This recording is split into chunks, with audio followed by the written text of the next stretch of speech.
Good evening, ladies and gentlemen. Welcome to another riveting edition of The Ghost and the Goat, starring me, paranormal investigator Buddy Thayer. Paranormal investigator, craft beer enthusiast. Oh, I love this. This is a terrible head. It's a wonderful beer. This is a nice glass. Thank you, Ed.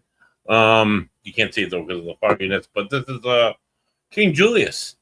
On my starting five, boys and girls. I know you. Oh, come on, take the haze out. King Julius, by my pals over at Treehouse Brewing, found everywhere in Massachusetts and Connecticut and New York. Check them out. Go to that brewery. Drink that great beer. This is King Julius, double IPA. It's like orange juice, but it's not unless you like really good beer like myself. Like I said, welcome to the show. My name is Buddy Thayer, paranormal investigator, craft beer enthusiast. Take me by the hand. Let's walk into the paranormal fields together, boys and girls. We're going to be talking about ghosts later on. We're going to be talking about mediumship. We're going to be talking about what all the skeptics want to talk about. Like, hey, I think she's doing this, or she's using this trick. There's going to be no tricks tonight. Buddy's pulling out no tricks. I do have quite the special guest on this evening. She's not going to do a trick, but she's going to we're going to do like an experiment, if you will, a medium experiment. See all that on the show in just about 20 short minutes. Before I welcome our esteemed guests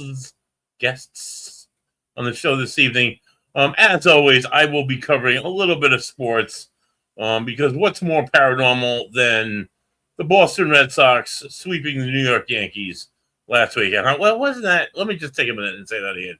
The Boston Red Sox, the last place team in the AL East, one of the worst teams in all of baseball, swept like with a broom, the New York Yankees. Let's go Red Sox. And if that wasn't awesome, they continued their winning streak, and they've gone on the longest winning streak this season at 5 very humble games that they've won in a row, which is a little bit sad. But you've heard me piss and moan about the Red Sox all season. This gives us a little spark of hope almost. In fact, Sports Illustrated released an article a little over an hour ago that claims that the Boston Red Sox may not be out of the American League race just yet. With this big sparking win, the shitty Boston Red Sox, who are in last place, came out and they spanked the New York Yankees. They beat them really bad. But if you're a fan like I am of the Boston Red Sox, you're hoping that the club can really get back in the mix of the American League playoff race. It's like, how would you think this would even be possible? These guys are effing terrible. But first and foremost, if you haven't watched a lot of Red Sox games this year, because they're really not that great, you would know that they actually do have one of the hottest starting rotations in the majors right now.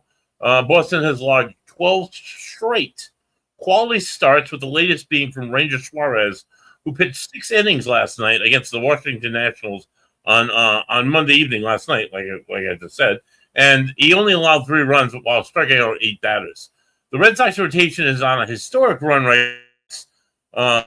Boston has won 5 straight games heading into tonight's showdown against the Washington Nationals, with Conley early set to take the mound. We have all these young bucks who are really stepping up. Conley early is one of them. The rotation has been getting flowers over the last week or so, and rightfully so.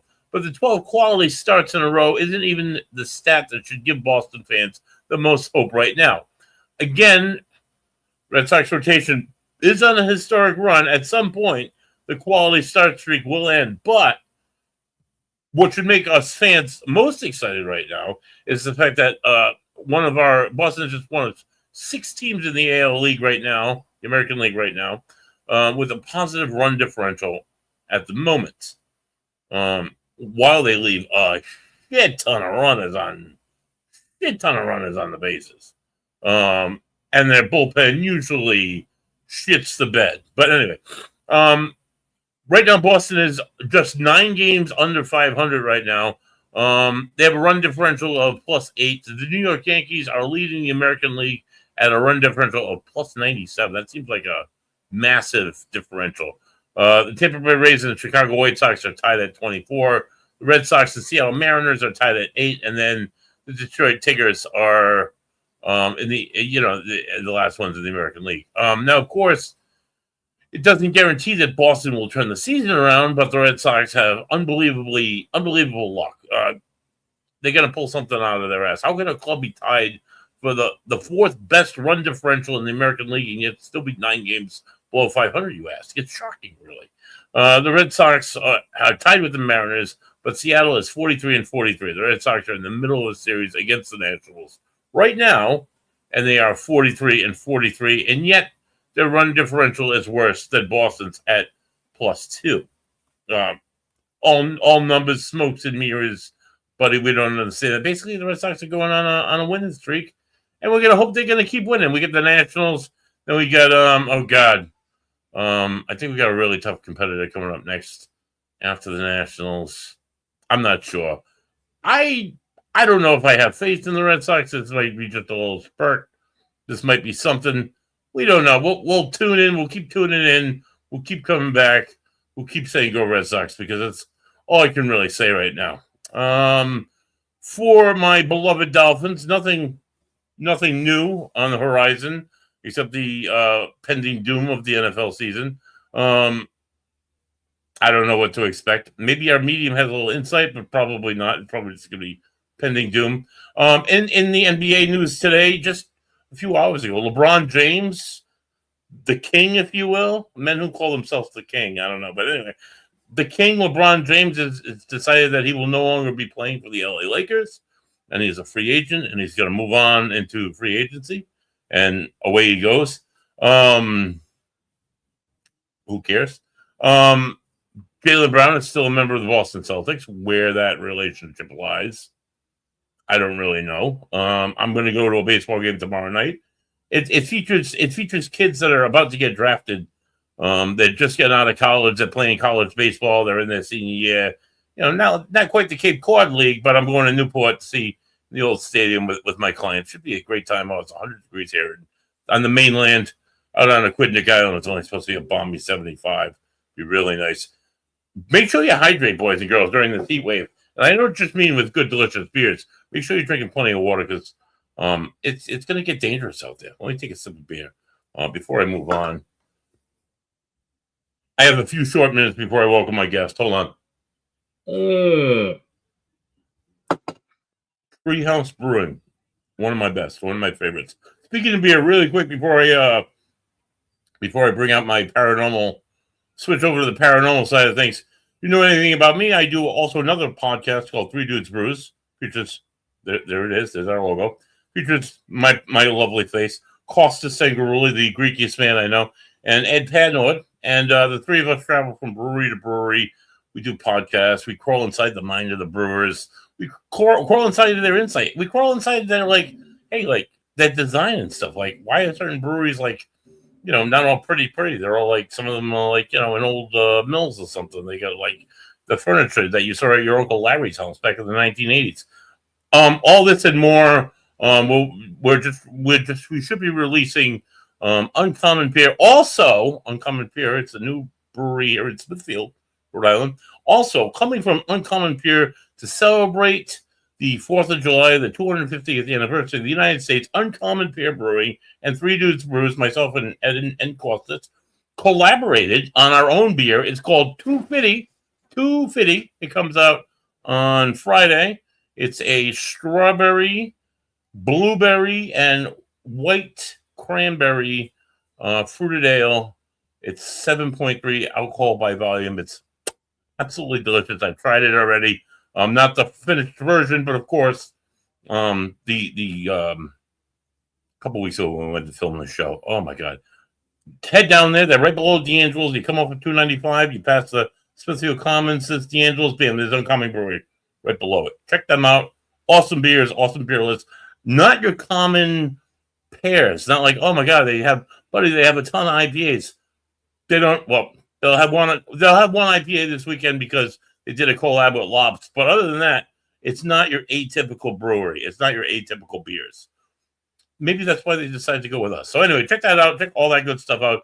Check us out at Three Dudes Brews on the socials, on the Facebook, on the Instagram. Also, we're on YouTube. All of our stuff is on the YouTube. Check out Three Dudes Brews. All right. Enough about beer, buddy. Enough about your terrible Red Sox. Enough about your even more cataclysmically terrible Miami Dolphins. It's time to talk about what people want to talk about. The paranormal. So here we go. So damn good. Joining me this evening. My co-host is not feeling well. I hope you're feeling better, dear. Take it. It's supposed to be hot. Hydrate. Water, not beer. Drink plenty of it. Get well soon. We'll see you next week. Joining us this week. She's a medium. She's been on the show before. She's coming back on. She hasn't been. I'll let her tell her story, but she's not that the atypical medium that's like, oh my god, I've had these experiences since I was a little guy. I used to see like ghosts in my room at night. No, not like that. She's like one of the newcomers, if you will. But she's incredible accuracy. We're gonna do a little experiment with her on the show tonight, and we're gonna talk ghosts. Please welcome to the show. Psychic medium, slinger of eggs, some of the finest breakfast restaurants here in Rhode Island. Owner, proprietor, and cook. Please welcome to the show, Angelica Penta. How you doing, Del? Hello. Hi. Good. Fantastic. Oh, okay. Can you hear me? I can hear you a little bit, but you're good. You're good. I'll move you closer. Can you hear me better? Yeah, I can hear you better. You're good. Where are you at right now? This is my crystal room. Oh, that's cool. There's all different crystals and stuff. What are we looking at? So if you came in here, you would actually think it's like a store because I have so many crystals everywhere. Do you have one crystal that you latch onto that pulls it? Anything in particular? It all depends on the day and what kind of mood I'm in. And this is just like, I don't even really play with these. It's just the energy. Okay. So as soon as I come into this room, I get like a pressure in my ears when spirit's ready to talk to me. So as soon as I come in this room, even if I'm just getting something, I get the pressure and the spirit's like, oh, you want to talk to us? Okay. That's cool. So this is your I don't know, will you feel grounded? Will you feel most connected to the other side? Yeah, no negative people are allowed in here.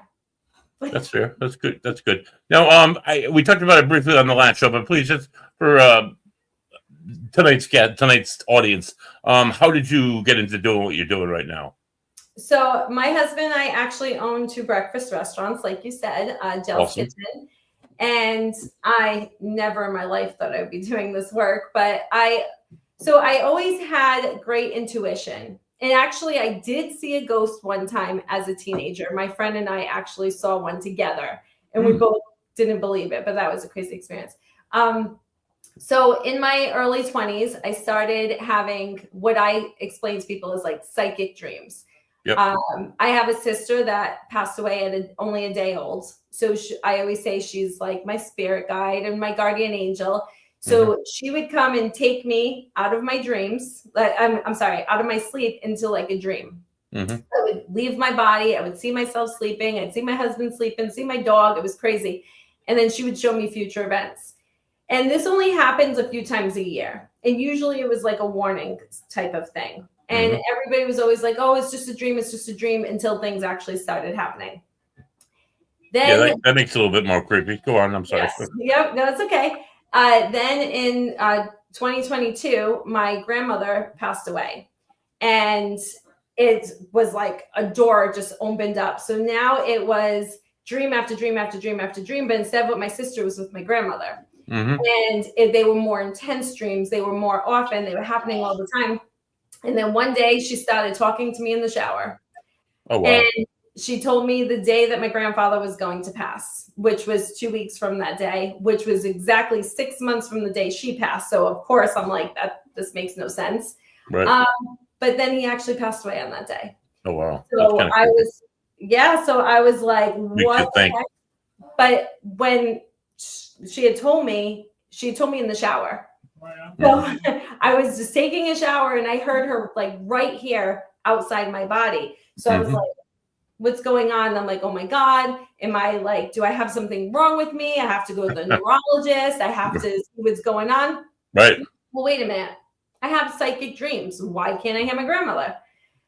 So then after my grandfather passed, now it just like spiraled into so many things. Now I started hearing things, seeing things, feeling people's energies, and it was so overwhelming. And it actually took for me to go to a medium. I went to see Debbie Squizero, which I always advertise for her. She's an amazing medium, and she changed my life. So I knew I wanted a class. I went to see her. She told me I was supposed to be doing this work. I waited till everybody left. I asked her if she could refer me to a teacher. She referred me to her teacher. And it was like the universe just aligns, because the teacher only offers one class a year. She has 10 students, and it started in a couple days and she had one spot left. So I was like, I wasn't supposed to go to see Debbie that night. And then she, probably shouldn't have told me who her teacher was, because she kept that self to her. She kept that information to her. So it was just like everything aligned. I said, this is what I'm supposed to do. I took class. Then I took class after class after class, did a bunch of reading. So I've actually only been practicing mediumship for 2.5 years now. But wow. So let me ask you, I met you before all this opened up for you. Yes. Yeah, you came into the restaurant, but so you brought a medium into the restaurant too. And she told me, she said, you're going to be doing this. And I was like, what? And do you remember she did the little experiment with my hands in the bathroom? Yeah. That day, honestly, that day was one of maybe like 10 times, maybe more, but like one of those times that I'll always remember, because it was like a whoa moment for me. For starters, I got there before. What was her name? What's her name? Oh shit. I'll think of it throughout the show.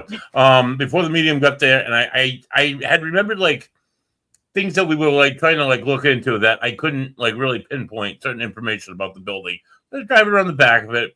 I drove around the front of it, and I pulled into the parking lot. I remember looking in the window. I saw a woman sitting there in the window, right in the corner. And I turned around. I pulled on the side. The button was outside. And I parked and the button was outside. I was looking in the window. I was like, it's dark in there. I don't see that woman anymore. I was like, that wasn't Jill. Jill's like not that tall. Jill's not that. She was a larger woman. I think she was blonde too. Blonde, yeah. She had the blonde hair. So I had that happen. Then when I came in, you said you were the only one there, and there was nobody else in there. And that's weird. So I put that in the back of my brain, and then Robin came, and she walked through the building, and she kept talking about one particular spirit, in such great detail. I kept thinking to myself, like, I know an Italian gentleman owned this building, but I don't know if he was like that. Italian, no offense. I didn't know if he was like, what she was saying was just kind of like she was thinking like Italian, and that stereotype was just like maybe feeding it. That's what I was thinking the whole time. Yeah. And then when she said the cement shoes part, and I'm like, oh, come on, dude. And you like, wait, I gotta stop you there. What you said, I don't want to necessarily air it on show, but blew my mind. That was one of those things like, holy shit, this whole time she's describing it. And then I went home and I researched it, and all of it kind of pieced together, like, holy shit. Yep. That kind of stuff, just like, you can never like, I don't know. It's the kind of thing you can't to explain to a skeptic. I feel like that they'd always try and poke holes in it, but like, how would she know all this shit? I'm sorry. Go ahead. No. So she had asked me, and I had felt it too, that the building was built on top of a cemetery. And I tried looking it up. I think you tried looking up. Nobody could confirm it. And I was talking to this man one day, and I told him that, and he was an older man, probably later 80s, and he started laughing at me. And I was like, why are you laughing at me? You don't believe me? And he's like, no, actually, I'm laughing because I do believe you. He said his family owned the farmland that was where the Wow Gym was and Job Lot. And he said, I used to go across the dirt road at the time and play in the cemetery all the time. He said it Oh, was wow. overgrown, the stones were all broken and everything. He said, but I always played in there, like played hide and seek and Jesus. stuff. He said, and then one day I went to my family's house and the whole thing was just cleared out and they started building on it. So I was like, so they didn't move the bodies? Is like, no, they didn't need to back then. They don't, honestly, they do that now. I've heard that happening now where companies will like buy land not knowing that or not caring there's a graveyard there and they'll just build right over it. Mm-hmm. It happens everywhere in Rhode Island. Maybe Rhode Island especially because I know people who do like graveyard restoration and stuff, but it's way more common of a thing than you would imagine, which is pretty awful. Yeah. And it must I don't know what kind of energy it must like kick up in your building there. I don't. Well, Yeah. that's why I had you go there. And it's funny because I had told my husband 10 years prior to us buying it. We drove by it and I said, what's that place? He's like, oh, it's a pizza place. I was like, I'm going to own that one day. And he's like, no, it's been pizza forever. I said, yeah, and it's going to be a diner one day. I'm going to buy that place one day and it's going to be a diner. So when it ever went up for sale, I was like, I have to buy this. I cannot let it go. Mm-hmm. And then we had all kinds of experiences happen. And that was before I knew that I was a medium. Yeah. Before I opened up to it. And we just kept having things happen. And I would hear things and see things. And I just thought I made it up. And then you came and you confirmed it. And I remember you let me listen to a spirit say my name on the Yeah. thing. And I started crying because I was so excited that the spirit knew my name. Finally. Yeah. Your name was written everywhere. That's always an incredible moment. So I have a young lady who's joining us this evening, and we were going to do an experiment of sorts. Yeah. There's always this conjecture about mediums. Now I'm not just yourself, dear, but I've worked with many mediums, and I have been wowed over the years at how like holy shit accurate a medium can be. For myself, my own personal experiences, other people that I've had on the show, and going with mediums to like various places, try and mask them, if you will, into not knowing where they are, and they somehow are able to tell me. And it's like you gotta be talking to, I don't know, you gotta be talking to dead people to know, because like, so we're gonna try a very similar experiment this evening. So if you, I don't know how you want to do this. If you want to have the person come on first and then blindfold first. No, I can do it before. Okay. This one, I tied it. So I had somebody tell me before that mediums aren't real and that they feed off of people's body language and feed off their energy and their body language, and that it's all a moneymaker. So I took offense to that. Don't get me wrong. There are scam artists out there. I'm not saying there's not. And if somebody ever tells you you're cursed and that they can get rid of it for like $1,500, run. That's a scam. Yep. Okay. That is a scam. So I'm not saying that there aren't people that, will take you for your money. I'm not saying that, because there definitely are. Unfortunately, they give the real mediums a bad name. Oh, of course. So after I was told that, I said, okay, well, I'm going to do free readings, which I already do free readings anyway. I always throw them into the mix of my paid readings. Mm-hmm. And I like to do them blindfolded. So I'll ask somebody, I would rather not know anything about someone. So if you say, I have somebody that wants to book a reading with you, I'll be like, okay, you book it for them and then send them the information, because I don't want to know anything about them until that day that I do the reading. I just want to know their first name. That's all that matters. Okay. And believe it or not, like the less I know, the better and the easier it is for me. If you text me and say, hey, Jill, I want a reading, I'm instantly going to pick up on your people. Yeah. And it just happens. And then I'm like, oh man, I'm already connecting and I don't want to connect. So I would rather not know anything about anyone. So my sister will text me and be like, my friend, we'll just make him a name. Michael wants a reading. And I'll be like, oh, his wife passed. And she's like, how'd you know that? I'm like, because I just said my sister's name, her friend Michael, and then spirit just comes to me. So so I'm gonna put on a blindfold, and I have my sunglasses on still, so we can take those off. Could you hold the blindfold up to the camera so everybody can see that it's actually a blindfold and not, we can't see through it at all? Yep. One of those little cheesy ones, but the skeptics can because this is. I have a light here. I'll even. There you go. Nobody can see through it. That's wonderful. Yeah. Right? And slap it on. Let me know when you're ready. I'll bring in tonight's guest Oh, reading. I'm not going to do a reading for you tonight. Well, we can do that after this person goes. All right. I thought we'd do this first here. Yeah, it doesn't matter. We can do whatever you want. All right. Sounds good. All right. No, Are you ready? I want to fall off. Hold on. Her name is Melissa. Melissa, how funny. I knew I was going to have an M. I wrote it down.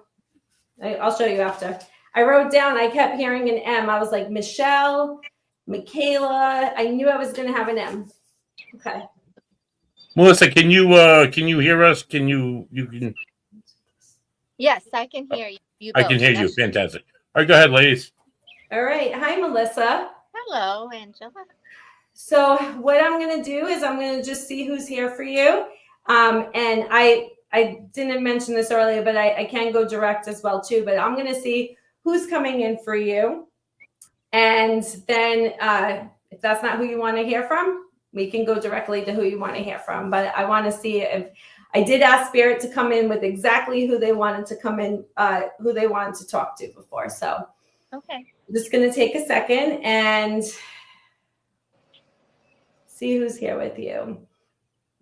Okay, so I actually feel like I have a male that would be coming in, and I want to see.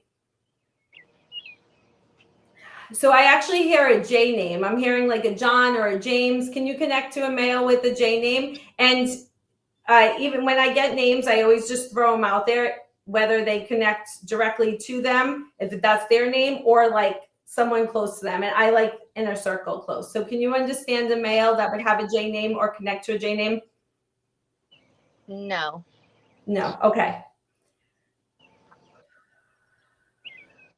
So usually all my teachers always say, don't give the names first, but I always like to come in with whatever I'm getting. So I do feel like I have a father. Would you understand your dad to be in spirit?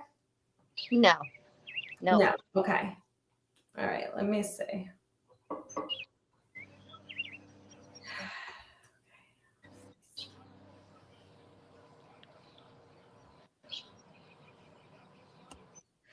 Okay.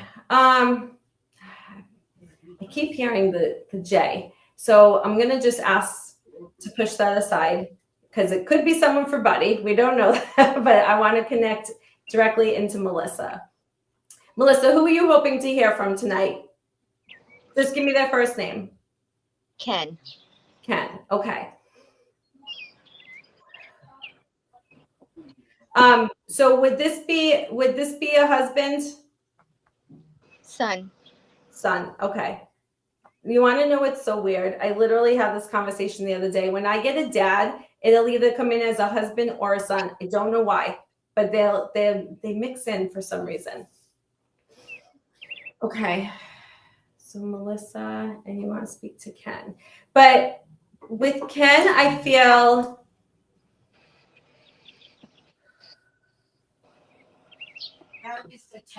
so I feel that there's would you understand him to have been in his 30s? Yes. Okay.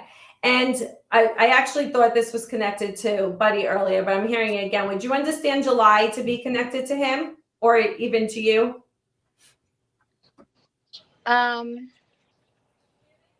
Close to July. Okay. I heard 7. So I feel like the 7. July 7? Yes. Well, that's the day I married my ex-husband. Okay. He's still here. That's okay. But so July 7th is significant for you. Yes. Okay. So what I do is I just ask them to give me evidence of how they're here and things that are going on in your life that they can validate that this is actually them. So if Ken, he told me he was in his 30s. He's connecting to you to July 7th. Okay. But with him, I wanted to just see.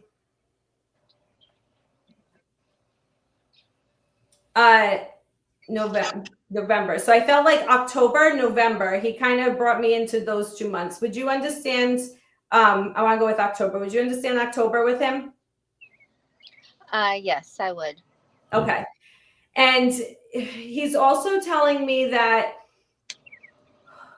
I'm hearing a family. I feel like he has a family. Would you understand him to have a family?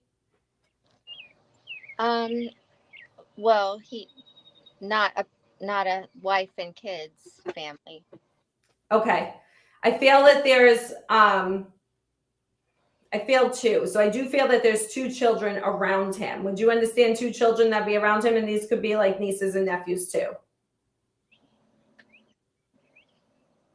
And if you say no, that's okay. Not right off the top of my head, no. Okay, nope, and those are okay. So I'm just gonna like ask why he's showing me this. If he wants to continue to talk about it, he can. If not, we'll just push it aside. But I do feel like there's something significant with two children. And sometimes you may not think about it right now, but then it can come up later as well. Yeah. So let me just see.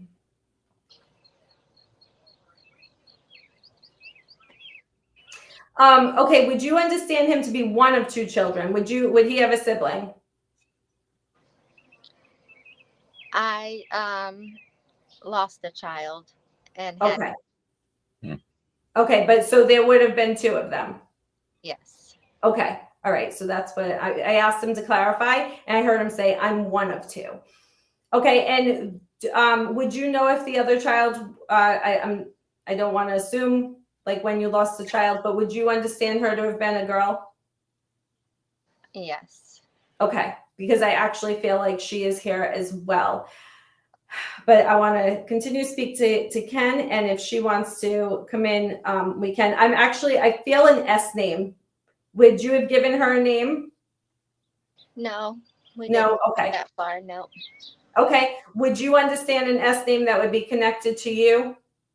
I heard Sarah. Well, I know, buddy. I know I got Sarah for you before, but Sarah comes in when I get an S name. So. Yep.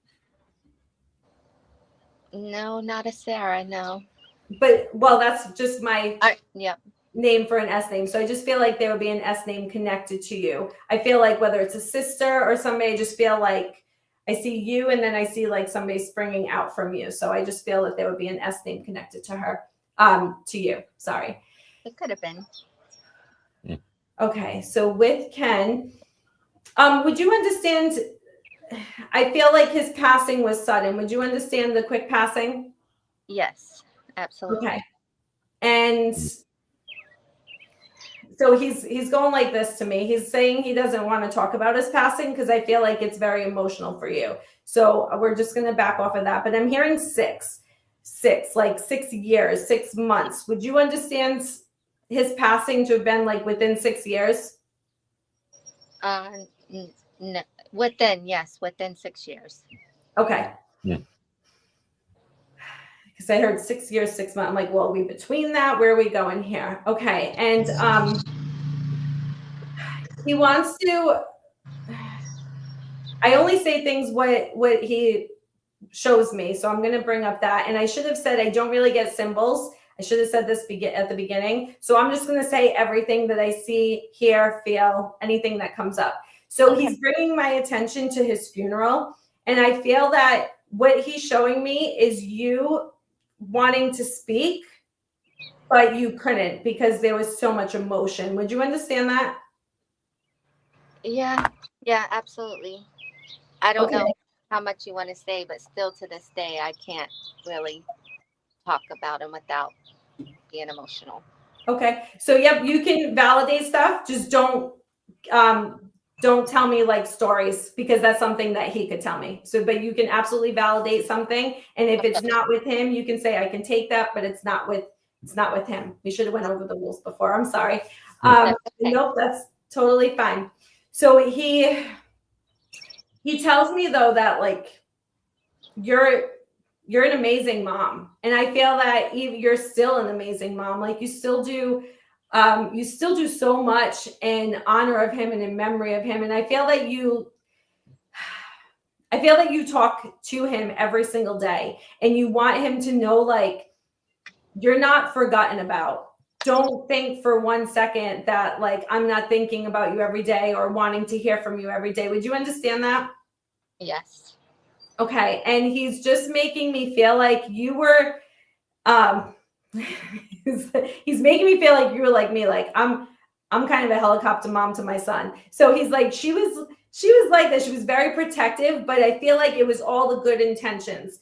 You just wanted the best of the best for your son, and you wanted to like hand him the world on a silver platter. And he's just saying like, I never ever went without. I never had a day where I didn't feel loved. My mom made sure that she was there no matter what. And he's showing me like, even if you had a busy day, like you always made sure that you were there for him still. Like it, no matter what you had to do, you got the job done and you still made sure to show up for him every day. Would you understand that? Yep. Okay. He's like, she was literally super mom. She's just amazing, amazing. And now he's showing me an arm with a tattoo. So when I see a left arm with a tattoo, usually that means that there's a tattoo in memory of him. But I see like this, so I feel that there's a couple people that would have this. Would you understand that? Not exactly, no. Okay. Is somebody thinking of getting a tattoo in memory of him? Would you know that? Not that I'm aware of. Okay. I feel that this is... I'm sorry. No. We're in West Virginia here. You never know what's going to happen. Nope. So I'm hearing the name Thomas, and I feel that this is a friend. Would you understand the Thomas? Would he have a friend Thomas? And I know that may not be something that you would know, but no. No. Okay. I feel like there's a T name. He has a friend with a T name, and I see him, and then I see it like going down the line. So I feel that there would be a friend that would get a tattoo in memory of him, and then others follow as well. I actually feel that he has a friend in spirit as well too. Would you understand that? Yes, he does. Okay. Yeah. Because I feel like this friend was friends with both of them. So I feel that he's doing something with like, almost like branching with both their names on it, but I feel that other people will do it as well. So he's just validating that they are together and that he's also with his sister. And I feel that he has a couple people with him. I feel that there's like a little reunion. So I definitely feel that there is, I'm being shown your grandfather. So would you have a grandfather in spirit? Yes.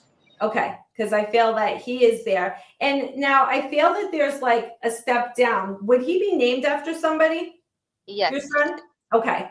Yep. He's just validating that he was stepped down. And I'm not sure if this is the grandfather, if that's why he brought him up, but I just saw the grandfather and I saw the steps down. So usually that just validates that they were named after somebody.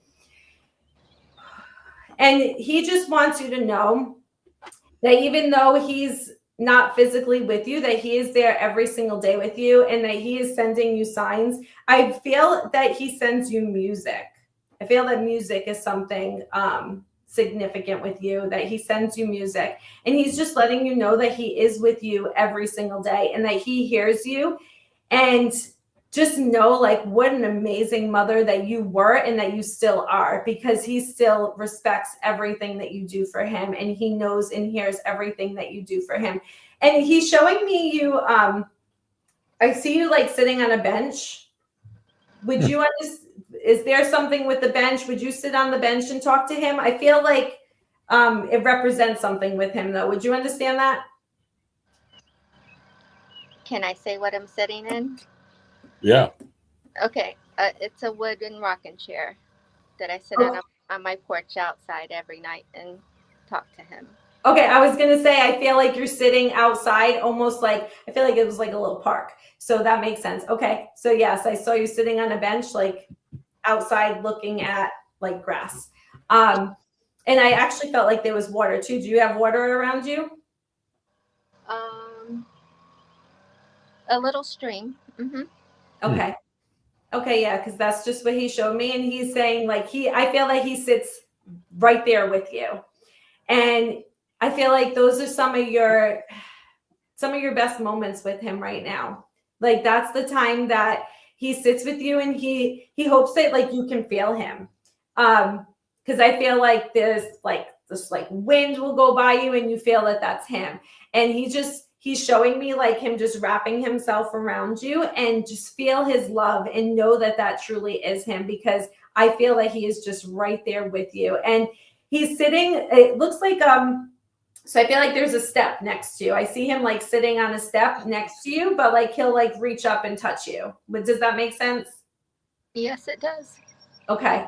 So that's just what he's showing me, but he has just the biggest smile on his face, and he's a good looking man, by the way. Just Yeah, he is very good looking man. And he's just saying like, these are the moments that I spend with my mom now. And he just wants you to know that he really is there. It's just a different way now. And he's sorry that it has to be this way, but he's there. And now he's like, now the way it is, I get to protect my mom. My mom protected me forever, and now I get to protect my mom, and I get to watch over you. So I don't know how much time do I have, buddy? Do you want me to keep going? Ladies, whatever. Okay, No. I didn't know if there was somebody else that you had waiting for.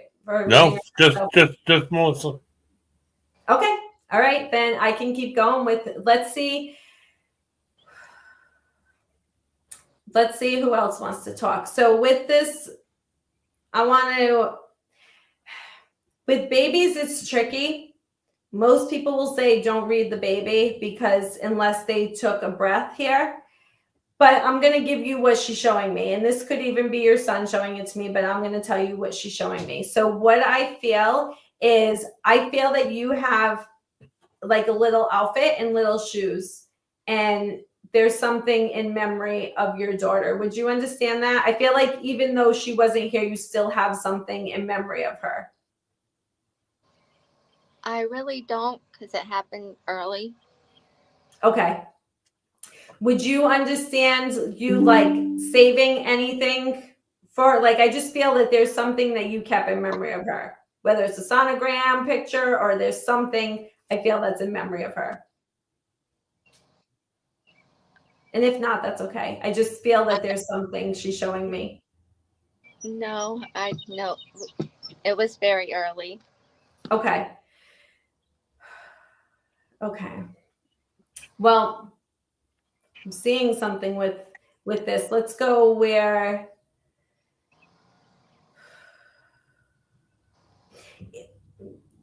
I'm still seeing it. So I feel that even though there's something, maybe you didn't physically do something, I feel that there's a memory that like you hold close to you with her, because I feel that even though she didn't physically come to this earth, I feel that you still had pain for losing her. Would you understand that?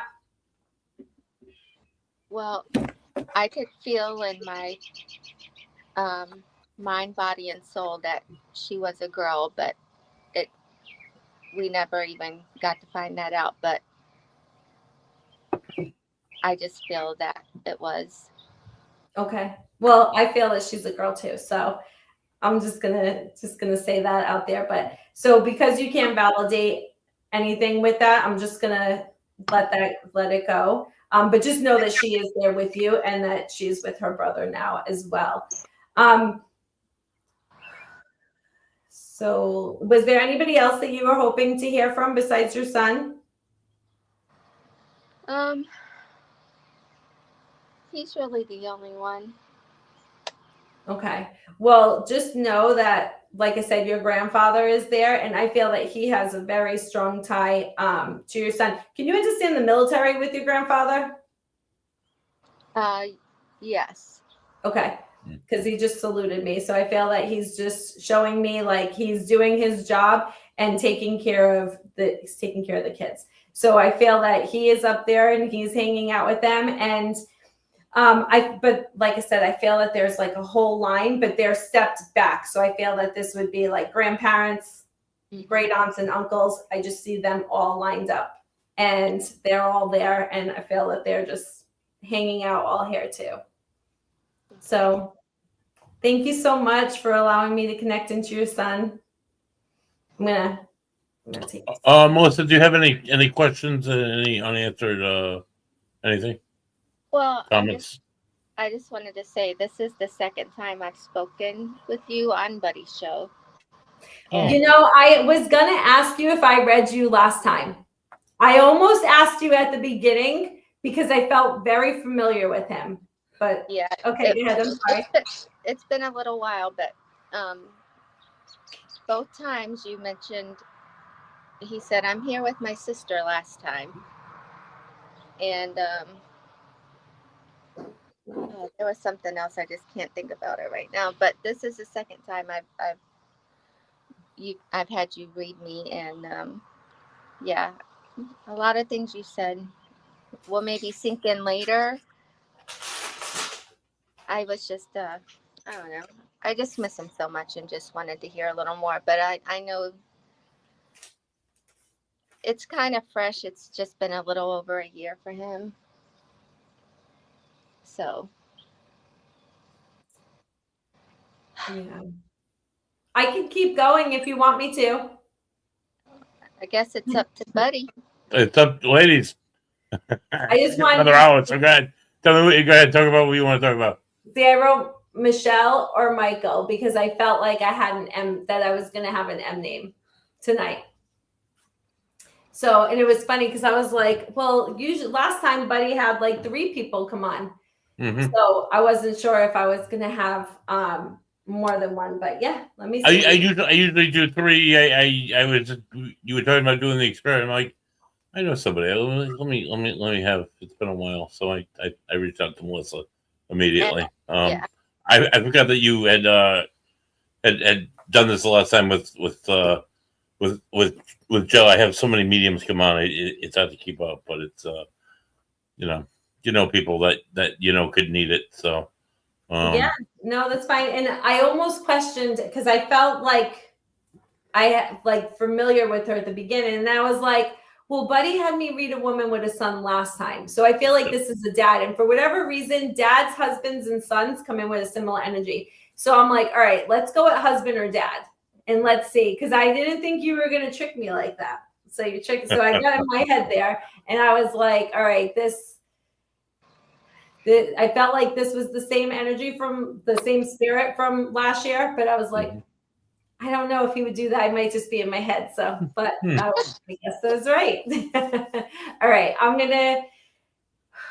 to connect back into him and see if there's any. I'm going to ask him to show me how he's with you every day, besides the fact that he just talked about the bench. Yeah, the rocker. bench and sitting with you every day. And that is legit real. I'm outside. Okay. And right I know I said October before, but I keep feeling November. Would November make sense as well? It does, because he was going through some tough times. I don't know how much I can tell you, but I left Rhode Island in August, and things kind of went downhill from there for him. Yeah, I feel that there's like an up and down struggle with him, and I feel like that's why he didn't want to talk about anything. Yeah, he didn't then either. Yeah, he doesn't want to do that to you. So he told me, he's like, we're just gonna move past it. So I said, okay, but just know, like, what I feel with him is that I feel like it's what's the words I want to say? Like, it wasn't supposed to be the way that it happened, if that makes sense. Yes, it does very much. Yes, it wasn't supposed to be that way. And that he just feels so much pain for you, because you truly, like, he showed me how amazing of a mother you are and how amazing of a mom that you still are. So just know that he appreciates that and that he talks about that. And I feel that you had to do a lot on your own with him. Would you understand that? Absolutely, yes. Yeah. And he said you would never know. He said, my mom always made sure she was always there and that she gave me the best of what she could. And he said he never went without. He always had everything that he ever needed. And I feel that with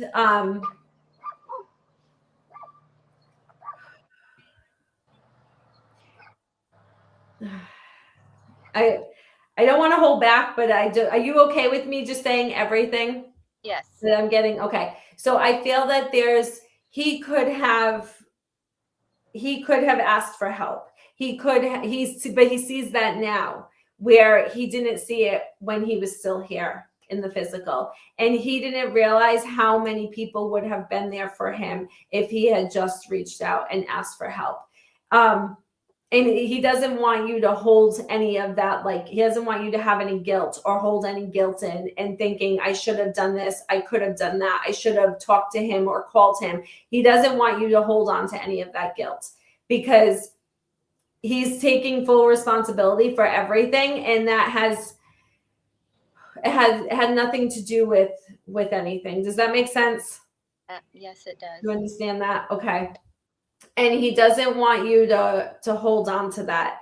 He wants you to be able to still live your life and do things, because I feel that there's what he's showing me, and just tell me if you can relate to this, is you like in your house and closing the blinds. So I feel like you're keeping everything to yourself and you're staying private, and like you don't really want to be bothered with the outside world. Does that make sense? Yeah, it does. Okay. So he's saying he wants you to live again. He wants you to experience life again. He's showing me line dancing. Do you like to line dance? I've done it quite a few times. Yes. Okay. He's saying, help my mom to go line dancing. So I was like, does she like country music or does she line dance? So, okay. So he's saying, both. Go line dancing, go have fun, go out with your friends and have a good time. He's okay. And he just still wants you to live your life. Am I able to ask a question? Yeah. Please. For him? I'm wondering about these dogs that came around since Thursday. Does he have anything to do with that? Is there two? And I feel that so I feel two dogs, and I feel that they are medium sized. I feel like almost like a hound dog. Does that make sense? Well, actually there are three and one is a beagle. But okay. then two more came along after the fact. That okay. are not. So I feel that this is his way of telling you, like, he doesn't want you to be lonely. So I feel that those are signs from him because he doesn't want you to be lonely. And I feel that so are you considering keeping one of them? Kind of. I'm hearing the name Jackson or Jack. Did you name one of them? I haven't named either one yet because they're not mine. Okay. But I feel like they can be yours. So I actually, so you said there's three. I feel that two of them may have homes, but one of them I feel like is meant to be with you. And the funny thing is you said beagle. I saw like the little dog and the fox and the hound. I don't know if you remember that movie, but so that's why I said like a little hound dog. So I feel the beagle is the one that's meant to be with you. Okay. So, and he also shows me, he was showing me something with clothes. Did you make something out of his shirts? I put a pillowcase over one of his dirty sweatshirts. Okay, I was going to ask you if you made a pillow. That's funny. I was going to say, did you make a pillow out of? I saw like a button-up shirt, so if a sweatshirt makes sense. Okay, yeah. Okay, well, he knows you did it. So yeah, he's just validating and acknowledging that that he knows you did that. And I also feel that there's I see sneakers lined up. Do you have sneakers? Do you have his sneakers lined up? Yep, I do. Okay. But so he's just validating these for you to let you know that he is still with you and he sees everything that you do. I wrote some other stuff down before. Do you understand? I wrote these randomly down before we came on. Do you understand the name Dale or Jean? Dale or Jean? I have an uncle that passed. I recognize both of those names. Um, Jimmy was my uncle, and my dad's middle name is Jean. Okay. Hmm. Yeah, because I wrote those down, but I drew like a line to them, so I felt like they'd be able to connect to them. So I felt like they're just validating that as well too. So, well, I hope this helps you. Do you have any other questions? Well, I was wondering if he had anything to do. I'm still in disbelief, honestly, and I see things, and I just don't know if it's my mind wanting it. But does he know, or if you can ask him anything about a heart-shaped leaf? And I know Buddy's said this before, pebbles. I've got a little collection of pebbles over by my window with one of his figurines of a dog. Mm-hmm. Those are all signs. He showed me him sending you so many signs. I don't remember what I said. I don't really remember my readings, but he showed the winds. That's what he said, right? He showed me him just like blowing stuff into your path. So I feel that is all him. Those are all parts of things that he's blowing, like the leaf gets blown into your path, the pebbles. I feel that's all him. And when you see something and the first person you think of is him, that's him sending it to you. Okay. I have to be more open-minded. It's just, I don't know. He tells me you feel him, but you don't accept it. I do. And like I said, I don't know if it's my mind playing tricks on me, if it's real. Nope. So this is one thing that I've learned is that everybody can do this. Everybody has intuition. Everybody can connect to the other side, to the spirit realm. Everybody can do this, but we're told we can't. So we shut our mind off to it. But everybody can. Everybody can feel spirit. Everybody can, like I said, everybody has great intuition. People just don't realize that because we're taught not to, that we don't have that and we can't do this. And it can be taught. I work with mediums all the time in circles that they've never done this before. They just feel like they want to do this and they learn how to do it. It can actually be taught. I feel like it's just a little easier when you have like a spiritual awakening or something that opens you up. Like my grandmother, I asked my grandmother, I said, why did this happen after you passed away? And I felt that 12 of my grandmother's back had this gift. Yes, 12. I actually asked my dad if I can find out who my 12th grandmother back is, but 12 of my grandmother's back had this gift and they're like straight from Italy and they couldn't use it. Very Catholic, old school Italian. They weren't allowed to use this gift. So they had to hold it in. And my grandmother, when she passed, she said, I had to give my gifts to somebody and I chose to give them to you because I knew you would do something with them. I knew that you would help people and I knew that you would make a difference. So I gave them to you. So I feel that, like I said, everybody can do this. Some people are born with it. Some people learn it later on. One thing I've learned also is that you need to live life before this can open up for you. If you don't have a reference bank or you don't have experiences in life, it's hard to do this work.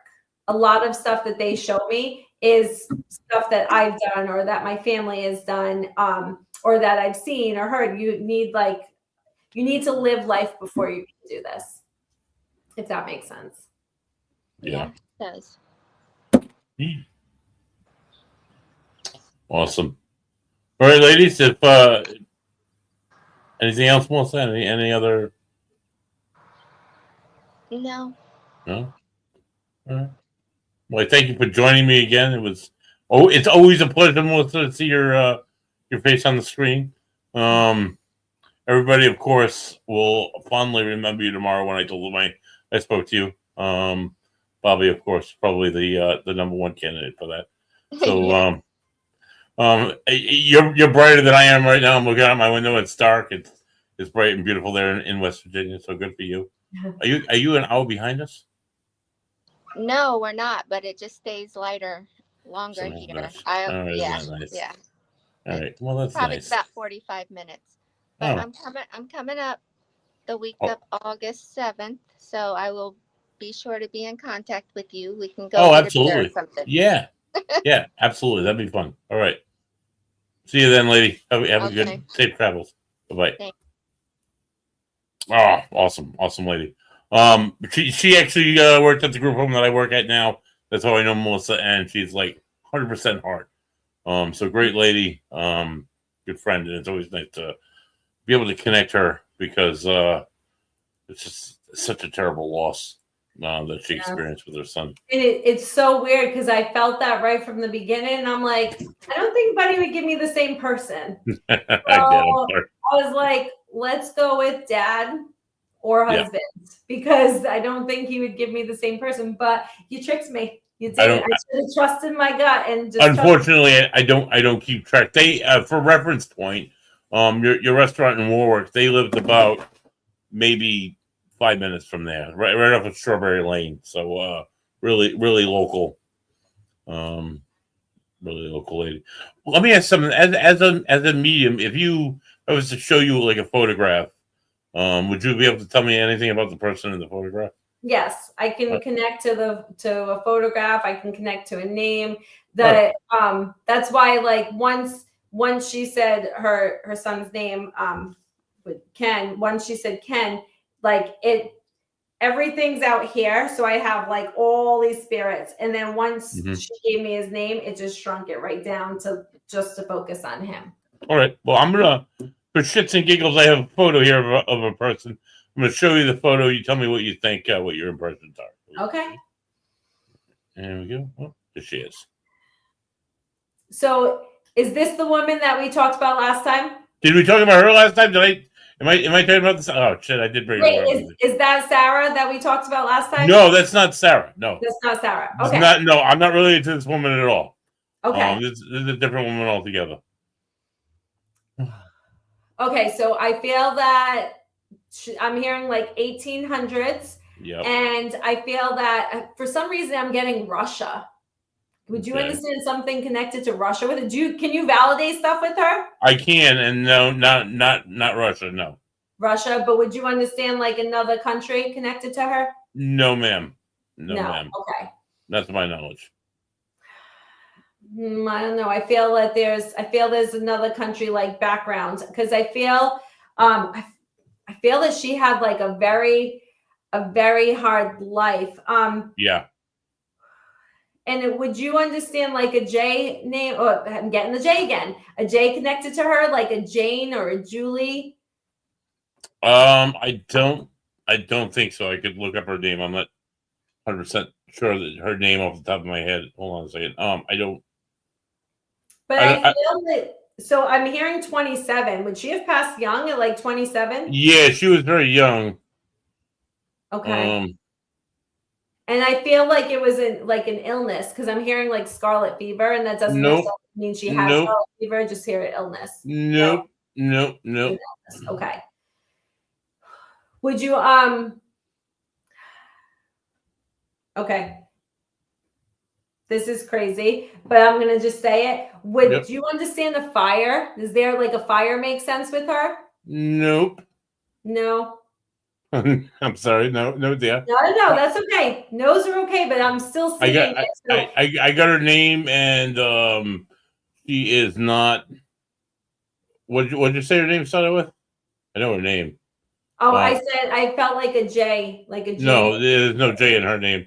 Maybe her husband, but I'm not sure who her husband. Well, I had gotten J earlier, but I heard the Julie or Jane earlier too, and then when I saw that, I was like, "Is this why I heard it earlier?" I definitely feel like even this may be something you may have to look into. I definitely feel that there was some type of fire. I'm hearing like mill fire, so I feel that there would definitely. That's not her passing. I just feel like maybe, but it's not how she passed. It's not what she's known for. Okay.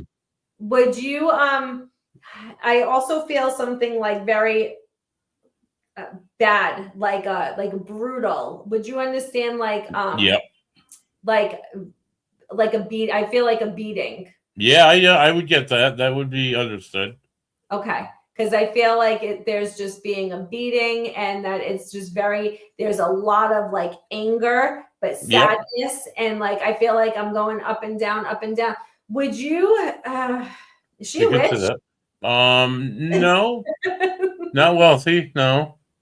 No, because I feel Not, that I'm not a witch. I'm a medium. There's a complete difference. But I feel that was she a witch? Is she, what she, so what she's, one of her, the things that she said that's been recorded in history, it would suggest that maybe she was involved with witchcraft, or would make that suggestion, so to say, because when you think of witches in that time period, you think of the devil, stuff like that.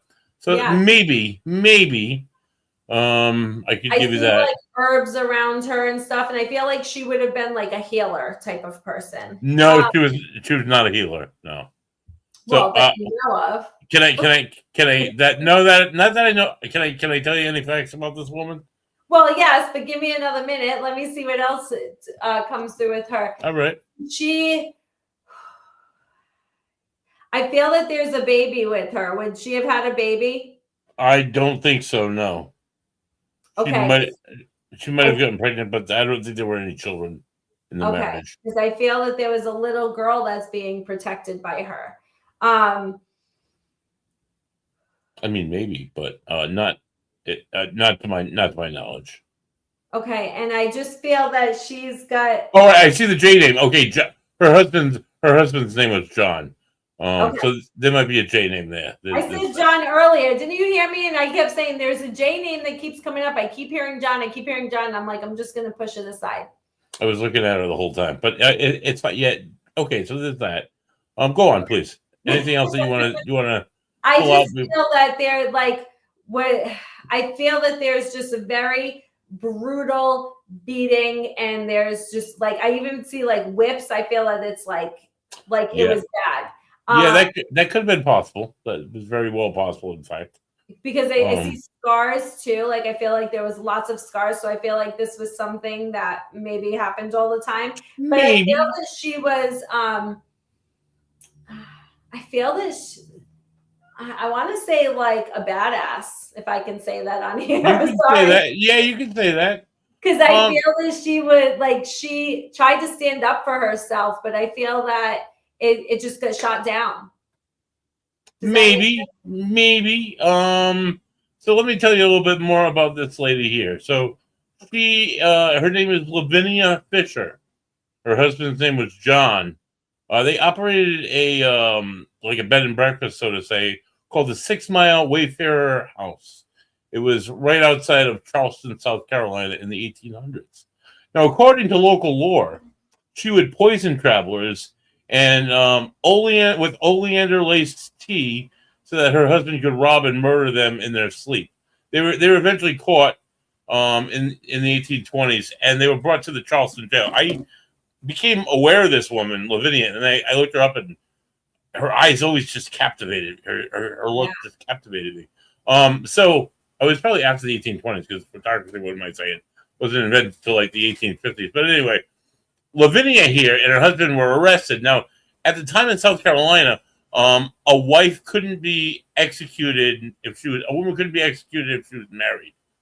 So they executed her husband, and then they're like, hey, you're a widow now, and then they executed her. But what they did at the Charleston jail, which was so awful, is like from the day you came in, you were whipped, tortured, beaten. She was also held in a cell, a 4x4 cell with 16 men in a 4x4 cell. I can guarantee, and while her husband was in another cell across the room and had to watch while she was probably raped multiple times. Well, I was going to ask, I felt that she was like raped and beaten, but I didn't want to say that on your show. So right, of course, it's awful and torturous. They ended up, after they hung her husband, they hung her, and she is South Carolina's only female serial killer.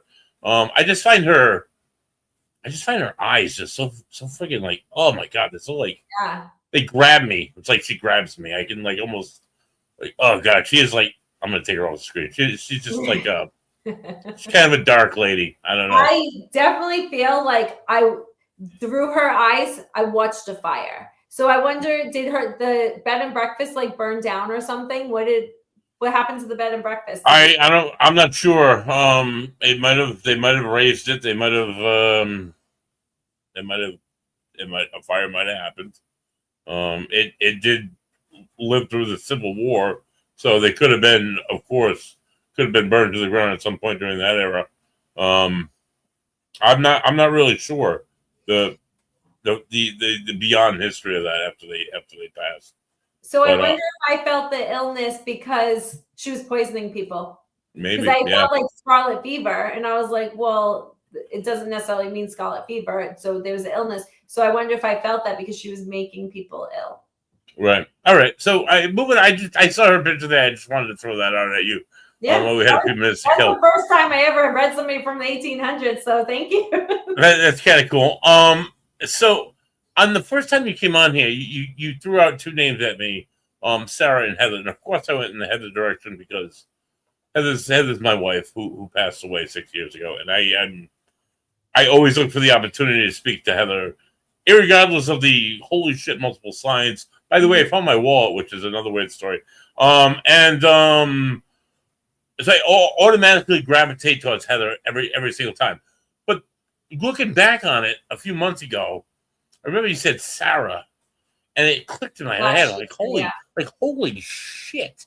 So why this makes sense to me?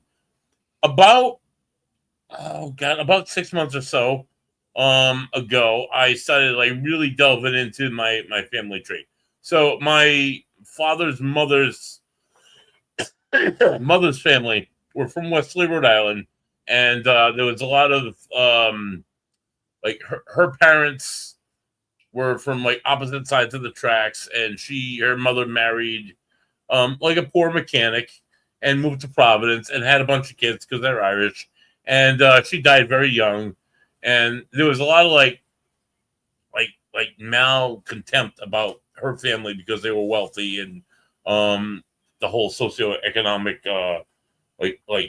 balance happened there. But her name was Sarah. My great grandmother was Sarah. She died when I never knew her. I never knew him, James or Sarah.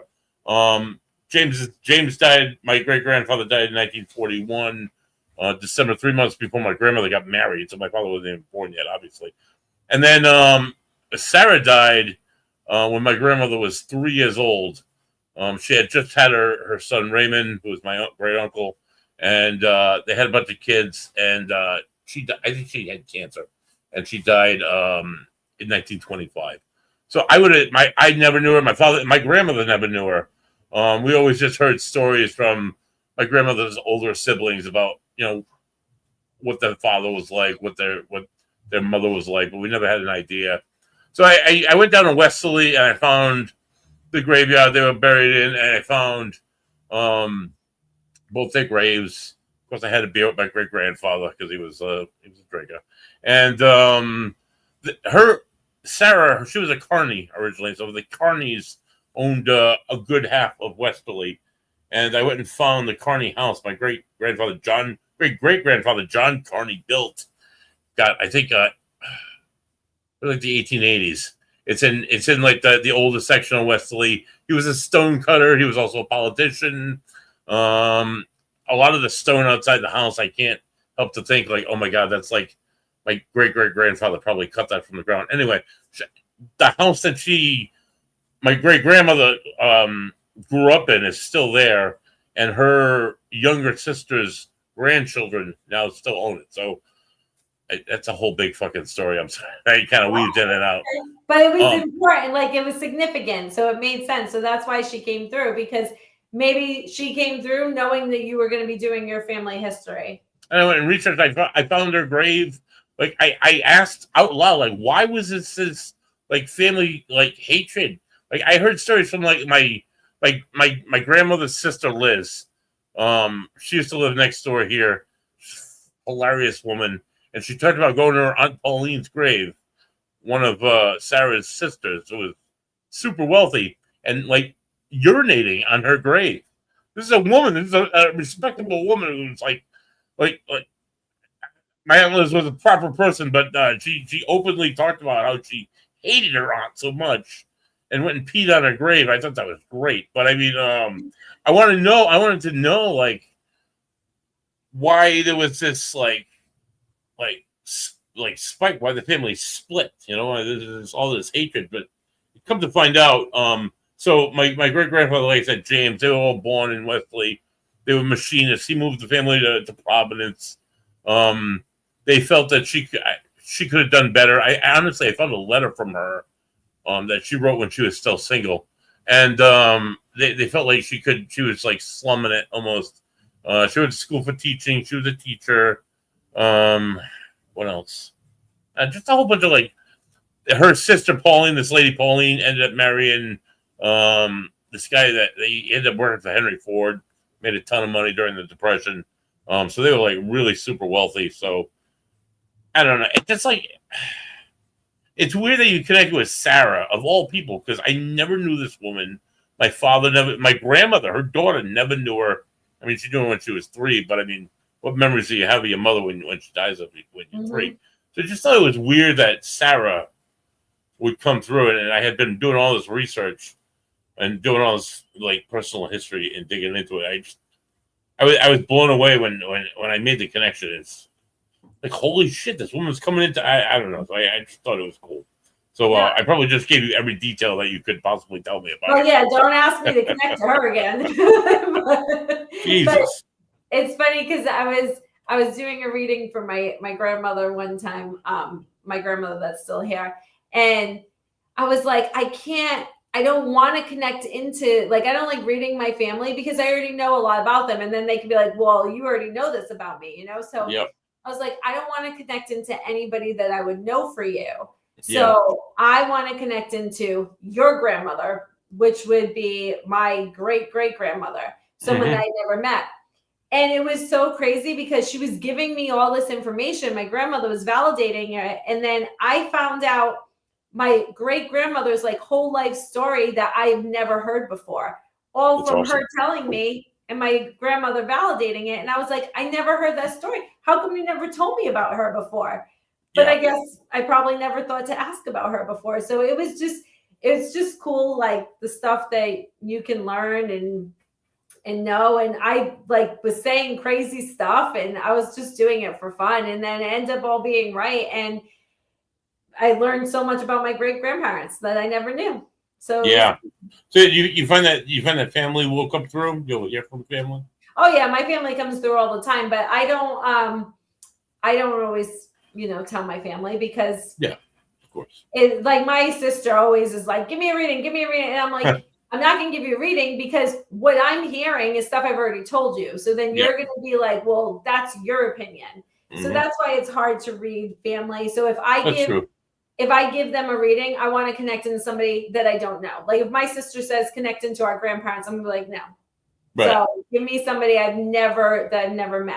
I want to, It's more valid. It seems like it'd be more validating. Yes. If it's somebody that you don't know and you're able to talk about like things that you're not supposed to know, which is what continues to blow my mind about mediums when they tell me shit. Is how are you going to know that? So most last week's guest, Christina Marie came on. I was with her probably about 9 months ago. We were doing a documentary at a King Philip's War battlefield, and after which was incredible in itself. After we went out and did that with this film crew, we went back to the film crew studio, and we were just talking about the experience. So the guy asked me, we were talking about ghosts, and he was filming it, and he was like kind of pulling questions out, and he's like, yeah, he pulls this question at me. He's like, buddy, is there ever time where like you could talk about like getting messages from spirits? It's just the way you put it. I forgot how he asked. It just popped in my head. I'm like, you know what it was, dude? I'm like all the messages I've ever gotten from my wife Heather that have always been like mind blowing. Like people telling me like her dying words to me, what they were. People telling me how many people were in the room when she died.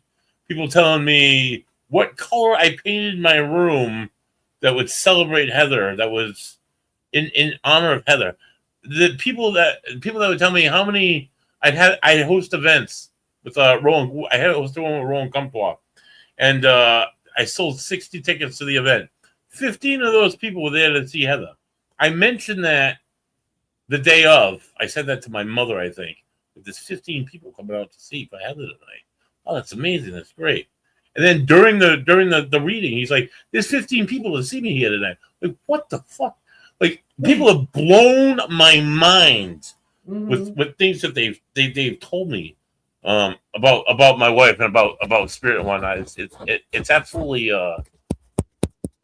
absolutely incredible. As I don't know where I was going with this originally, but as like a grieving, as somebody who's had loss like Melissa has, or like anybody else. Oh yeah, I was talking about Christina. Oh, that's right. So I said I was on this interview. The one thing that all these people had said, the one thing that had never come true. We were sitting talking. She was alive. We were in the living room, and we were just joking. I had never liked to talk about the subject of death. Heather always would, like, when I die, I want you to do. I'm like, don't fucking talk about that. I don't want to talk about that shit now. Like, when are you ever going to have another chance to talk about that? So that one time that I allowed the conversation to happen, we both talked about a sign that we would both give to each other, that we would know that it was us, that we would know that it was legitimate. And we both sit there for hours and watch Family Guy for hours. So of course it's peanut butter jelly time. It's peanut butter jelly time. It's peanut butter jelly time. Was what we agreed upon, and that was probably like 4 years before she died. And all that went on, and years went by, and it was like last year, like last winter.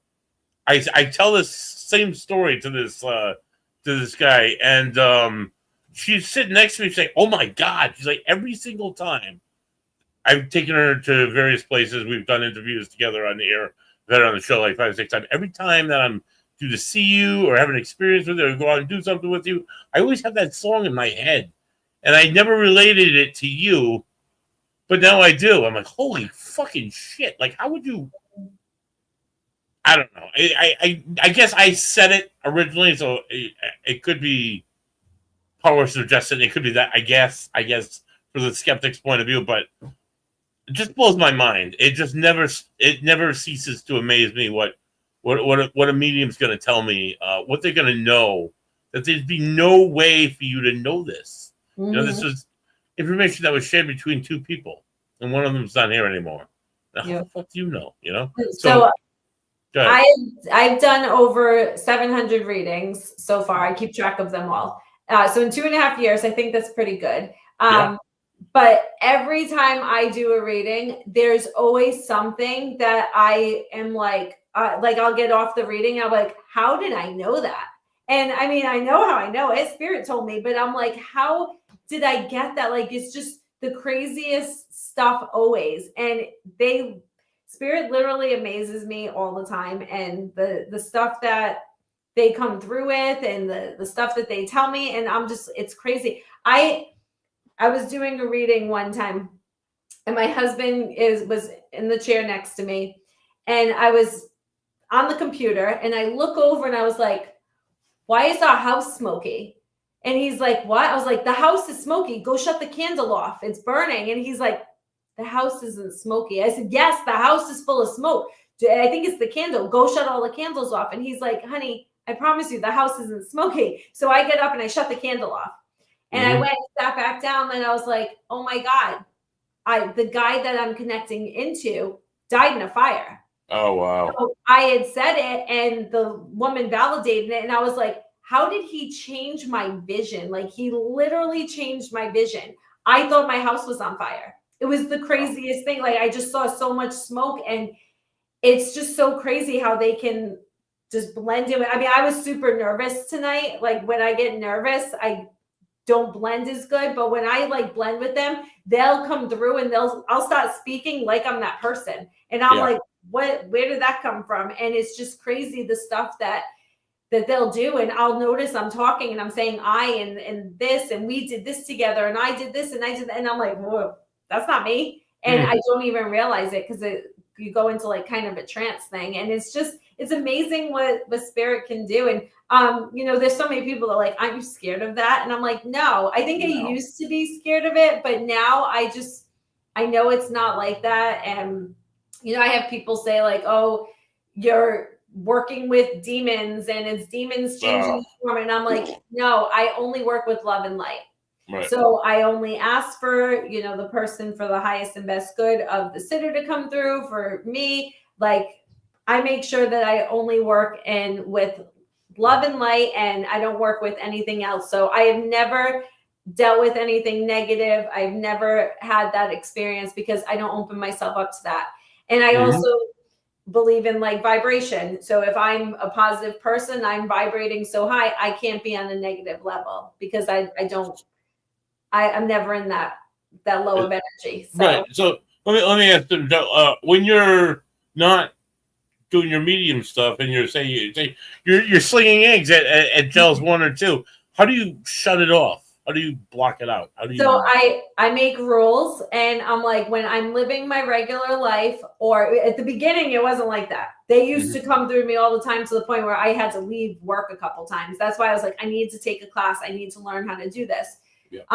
But now I have rules with spirit, and I'm like, you cannot come through to me when I'm at work. So like if I'm working or living my regular life, don't bother me. Yeah. Now, if it is something extremely important, I get the pressure in my ears. So I literally get like a pressure, and it's like energy, just like this. Yep. And it's funny because it always happens when I have a new cook. So I'll be cooking and I'll have a new cook behind me doing toast, and I'm like, oh crap. And I just get the pressure. And there was one kid that worked with me, and it was so bad. I was like, I'll be right back. I have to go to the bathroom. And I went in the bathroom and I was like, please, I will give this kid a reading, but please, we have a line out the door. I do not have time. You have to stop. Like, I can't do this. And usually they'll go away when you acknowledge them. It wouldn't go away. So finally I turned around and I was like, hi. So I never told you this, but I'm a medium and I can talk to dead people. And I talk like so fast. I was like, and you have a sister in spirit and she won't leave me alone. So can you understand sister in spirit? And he went, yes. I said, and I have a father that's coming through, and like, he was very abusive to you. And it's like, he gave you a really hard life. And I just feeling all this guilt around you. And can you acknowledge this? And he's like, yes. And I was like, okay, it's going away now. I just had to acknowledge that. I'm sorry. And he was like, what? He's like, you just, I don't want to swear, but he's like, you just messed up my whole like mind right now. I don't know what to do. I'm like, all right, can you go work on that grill? Cause you're still kind of close to me and it's messing me up. So like if somebody's in my bubble, yeah. And then it's funny because like every teacher's always like, don't drink wine, don't drink alcohol, like don't drink anything. So I don't drink anyway. Well, we went out and I was like, oh, there's going to be like 600 people at this place. I'm off. Nobody bother me. So I'm like, I can have a glass of wine. I never drink. So I drank a glass of wine, and then I'm talking to this couple, and the couple's in my bubble. And next thing you know, I'm giving the guy a full-blown reading. And I was like, oh my God. And I was like, it's actually coming through so much easier on wine. This is why they tell you don't drink. Don't do it, right? So oh my God. How do you feel about, like, you go to an area where as an investigator, there's certain like areas, we'll say, either building, inside, outside, whatever, that are more active. How do you go into it?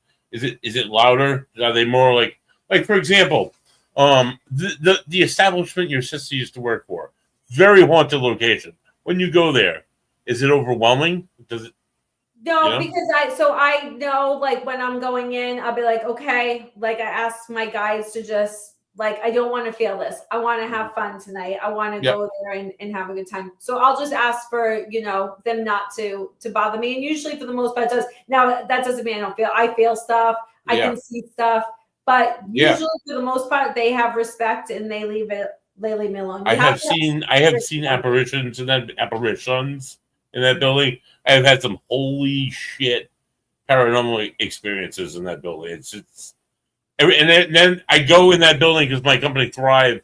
They have their holiday parties in that building. Yeah, and it's like, holy shit! Like it crawls up the back of my neck. Honestly, anytime I'm in there, it's the place up the street from there, my dad is always over there. So I went with my dad one day and we're walking down in like the basement area.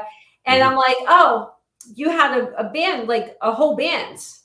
And that like they're all here. And my dad's like, oh yeah, the whole band like died. So we don't have a band anymore because all the band members died. I was like, oh yeah. And I started naming them. And my dad's like, yeah, that was the band member. That was the band member. And names are extremely, extremely hard. But most of the time I can get them and either it'll be like their name or I'll sound like it or be the first letter. But names are very hard. So I try not to do it. But if it comes up, I'm going to say it. And like I said, John kept coming up and Melissa couldn't take it, but then it connected to you. And it's funny because I was hearing 6 years. I kept hearing 6 years, 6 years. But then when I connected in, I was like, all right, Ken, 6 years. And I heard 6 months, 6 years. So I was like, okay, within 6 years. But I felt 6 years was connected to you. And then right before this, you said Heather had passed 6 years ago, right? Yeah, 6 years ago, yeah. So I was like, oh, so I was hearing 6 years for you. And I actually thought I was reading you first. So I was ready to let Heather come in. And then we went to Melissa. So I think I was kind of picking up some stuff from her too. Could you stuff from Heather? Could you let me before I ask you to delve into that? So I messaged you last week about a wallet. So I had lost my wallet. I had called a bunch of places. I had been down at Patty's in Westlake. I called them, left a few messages. Like, fuck, what the hell is this? I need my license, you know. I looked. You said drawers, so certain drawers stuck out in my head. There's 2 drawers in the kitchen, 4 drawers actually, and in 2 different areas that I looked in specifically. Looked on the counters very thoroughly. Nothing. Several times. The drawers at work at my desk, I looked in those because I've been known to leave my wallet at work. It wasn't there. And then yesterday, I was like, I put something down on the counter. I went to go pick it up, and right fucking there on the counter was my wallet. So I have a very distinct wallet. It's a black leather wallet. It has Miami Dolphins insignia on it because I'm a Dolphins fan. And I had checked this counter at least 4 times when I was looking for it, like feverishly, and then I'd walked by it at least a dozen times since, and it was right there in plain effing view, right on top of the counter. Like, this wasn't here all week. So do you sleepwalk? No, I don't. No? Okay. Because what I saw, because I was like, maybe sleepwalking into this. What I saw was you taking it and putting it in a drawer, but then putting it back, then putting it down, putting it up. So that's why I was like, is it in a drawer? Is it on top of a bureau? Like, I was thinking a bureau. So I was like, is it on top of like a dresser? Is it in the drawer? But I kept seeing this, like in, out. So I was like, oh, maybe how do you know you don't sleepwalk? Did you ever ask anyone? No, it was on top of the silverware drawers, too, of all places. I don't know how, like I said, I walked by that counter a million times. I checked that counter, and it was not there, and then it was like suddenly there. So I was like, fucking Heather. Immediately, and of course I swore on top of it. But no, it just because I do ask. Like, when I lose my keys or lose something, like, Heather, I just need help. I just need to find this. And honestly, a lot of the times I'll just sit there and think about it, and then it'll pop in my head. Why don't you look over here? And then I do it. I find what I'm looking at. So I was waiting for that all week, and there was nothing all week. I was starting to get discouraged. Like, shit, I got to go get a new credit card. I got to get a new license now. I got to make an appointment at the DMV. I got to call my insurance company, and then damn, there's my wallet sitting right there on the counter. So I thought that was a little weird. That's mediumship, when you hear your thoughts in your head and they're not your thoughts, that's mediumship. So Heather's putting them into your head as a knowing. Yeah, I've experienced that most of my life. Yeah, I've seen spirits. It doesn't happen all the time. I've had intuitions. Doesn't happen all the time. I've had the pressure in my ears. Doesn't happen all the time though. I get this sensation though that does happen very specifically most of the time when I'm in a location as an investigator. When I'm in a location where I feel it strongly, is usually when I get the most activity. But I can relate it to when I was younger. I'd go to my father didn't take me to Disneyland. He took me to like Mount Vernon. He took me to like, the Gettysburg battlefield. So like I can relate to like having that feeling in those areas too, as a young guy, and not even thinking about like ghosts or anything. But yeah, I think like you say, everybody has it. I do believe everybody has it. One last question I do have for you that I want to delve into a little bit, just a tiny bit. I have noticed as somebody who works with various mediums, and somebody who interviews various mediums on this outlet, that 9 out of 10 times the medium is a woman. Is it a feminine energy? Also, when it's a man that's the medium, 9 times out of 10 that man is effeminate, as effeminate, which is whatever, but it is a feminine energy in itself, in him or herself. So is it a feminine energy specifically, or is it more prone to females? No, I think females are just more open to it. Okay. So I think there's like a lot of male mediums that are in like a lot of the circles or practice groups that I work with, and I've actually taken a few classes with Charlie Kelly. Yep. Have you ever heard of him? I haven't heard of him. Yep. Yeah, I like taking classes with him because he's very like intimidating, and I like to feel that pressure. So I know that sounds weird, but I feel like it pushes me to be better. Right. So I'm cool. Like, I have to do good because he's like so intimidating. So I have to do good, but it's a good thing. Yeah. And I just like that he's real. So I actually, and he has a girlfriend, so he doesn't like guys. But there is a couple of the mediums that I've worked with. I do a group with one of my teachers. She offers. She has a group for parents that have lost children. Actually, I should send it to you so you can send it to Melissa. So once a month, we do free readings. There's so many mediums that'll be on it. It's all on Zoom. And we do free readings for any parent that had lost a child. And it's in a group setting, like a gallery setting. So not everybody gets a reading. But depending on how many mediums we have that night, how many people we have the night, we split into groups. So your chances of getting a reading are very good. Is this the one you're doing your advertising? I started an advertisement for this recently. Is this one? Yeah. Yes. Yeah, but that's only so you have to be like let into a special group, and you have to answer the question. So it asks, did you lose a child? Okay. So that's the only way to get into the group. Hey, can people buy tickets for that, or is that how is that? That's free. It's 100% free. Nice. So you join the group, and then once a month when we do the reading, we post the Zoom link. And the parents can go on, and you don't necessarily get a reading from your child. It's whoever comes through, but you're getting I mean, out of everyone that I've saw so far, they all get a reading from their child. So nice. Children always come through. I think we go in with the intention, knowing that these parents want to hear from their children. Absolutely. But you probably saw recently advertised. I'm working with a friend, Kimberly. She's a medium. We are doing a group reading together on the full moon in July. So that we're only doing 8 people, $50 a ticket. Everybody's guaranteed a reading. Nice. It's nice and exclusive, and it's affordable too. So that doesn't always go hand in hand with readings. And then, anyway, so I've been playing your website here below me. Anywhere else people can find you? Anything you do? Do you do things online? Do you do things in person? Yeah, I do. Mainly, I do everything on Zoom right now. So a lot of people are asking me to do group readings, like at the restaurant and stuff. Yeah. And I want to do it, but I'm very hard on myself. So I'm a perfectionist, and I've only been doing this 2.5 years.